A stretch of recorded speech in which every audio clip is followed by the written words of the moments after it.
بسم اللہ الرحمن الرحیم۔ السلام علیکم۔ ہر مقصد کو پورا کرنے کے لیے جمعے کے دن کا خاص وظیفہ، ہفتے کے اندر ہی آپ کا ہر مقصد اور حاجت پوری ہوگی۔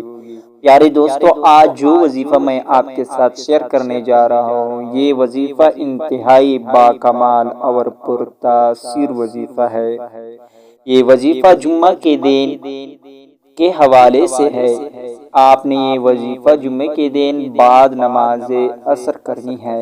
جب بھی آپ پر کوئی مصیبت آئے، مشکل پیش آ جائے یا کوئی حاجت درپیش ہو، تو جمعے کے دن بعد نماز عصر ایک تسبیح 100 بار یہ والی تسبیح پڑھنی ہے: یا اللہ، یا رب، یا حی، یا قیوم،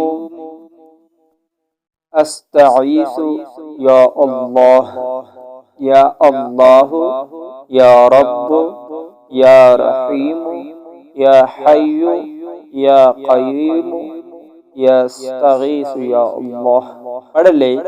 پھر جو بھی مشکل درپیش ہو یا مصیبت یا حاجت ہو، اس کی دعا مانگی، انشاءاللہ بہت جلد آپ کی مشکل ختم ہوگی، حاجت پوری ہوگی۔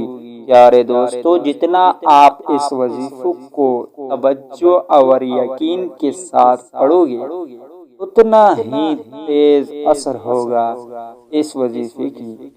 اس کے ساتھ نماز کی پابندی لازمی کیا کرے، ورنہ وظائف کا کوئی فائدہ نہ ہوگا، اور گناہوں سے بھی ضروری اجتناب کرے۔ جزاک اللہ